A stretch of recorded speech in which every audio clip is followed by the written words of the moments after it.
Hi friends, welcome to food roundup. ఈ రోజు మనం చాలా టేస్టీగా చాలా స్పైసీగా చికెన్ గ్రేవీ కర్రీ ఎలా తయారు చేసుకోవాలో చూద్దాం. ఇది మనం మామూలుగా కాకుండా రెస్టారెంట్ స్టైల్లో చేసుకుంటున్నాము కాబట్టి చాలా బాగుంటుంది. దీనికోసం ముందుగా స్టవ్ మీద కడాయి పెట్టుకుని ఇందులో 5 జీడిపప్పు 5 ఎండుమిరపకాయలు వేసుకుని వేయించుకోవాలి.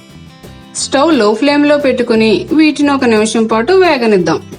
తర్వాత కొద్దిగా ఎండు కొబ్బరి వేసుకుని మరో నిమిషం పాటు వేయించుకోవాలి. ఇప్పుడు స్టవ్ ఆఫ్ చేసుకుని చల్లారనిద్దాం.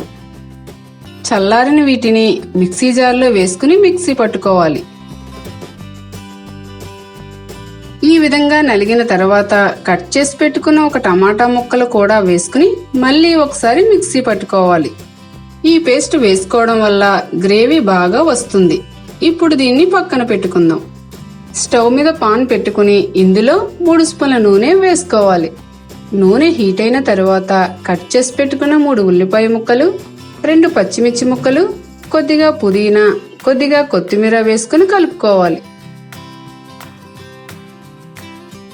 ఇప్పుడే 3 స్పూన్ల ఉప్పు కూడా వేసుకుందాం. దీనిపై మూత పెట్టుకుని మీడియం ఫ్లేమ్ లో 3 నిమిషాల పాటు వేగనివ్వాలి. ఉల్లిపాయ ముక్కలు ఇలా రంగు మారిన తర్వాత 1/2 స్పూన్ ధనియాల పౌడర్ 1 స్పూన్ అల్లం వెల్లుల్లి పేస్ట్ 1/2 స్పూన్ పసుపు వేసుకుని ఇవన్నీ మొత్తం కలిసేలా కలుపుకోవాలి. వీటిని 2 నిమిషాల పాటు వేగనిద్దాం. ఉల్లిపాయ ముక్కలు బాగా వేగిపోయి ముక్కలు నూనె ఇలా సపరేట్ గా కనిపిస్తాయి. ఇప్పుడు కడిగి శుభ్రం చేసి పెట్టుకున్న చికెన్ వేసుకోవాలి. మనం ఈ కర్రీ కోసం 1/2 కేజీ చికెన్ తీసుకున్నాము.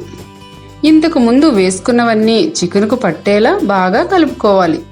తర్వాత మూత పెట్టుకుని ఈ చికెన్ను 5 నిమిషాల పాటు ఉడికించుకోవాలి.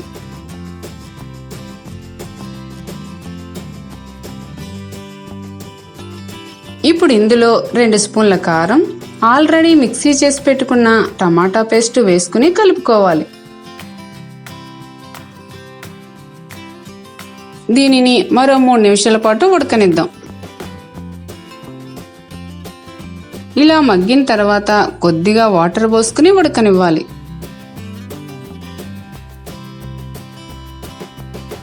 అర స్పూన్ చికెన్ మసాలా పౌడర్ వేసుకుని కలుపుకుందాం.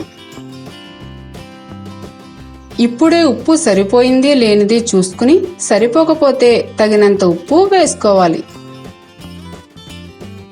ఆవిరి బయటకు పోకుండా దీనిపై మూత పెట్టుకుని మరో 10 నిమిషాల పాటు ఉడకనిద్దాం.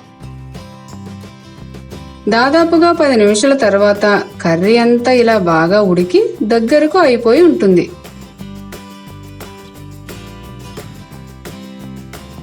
ఇప్పుడు దీనిపై కొత్తిమీర చల్లుకోవాలి. తర్వాత ఒకసారి దీన్నంతా బాగా కలుపుకుని స్టవ్ ఆఫ్ చేసుకోవాలి. చూసారుగా, చూడగానే నోరూరించే స్పెషల్ చికెన్ కర్రీని మనం చాలా సింపుల్ గా రెడీ చేసేసుకున్నాం. ఈ కర్రీ రైస్ లోనే కాకుండా చపాతీ పరోటా లాంటి టిఫిన్స్ లో కూడా చాలా బాగుంటుంది. ఈ స్టైల్లో ఒక్కసారి చికెన్ కర్రీ చేసుకుని టేస్ట్ చేశారంటే అస్సలు వదిలిపెట్టరు.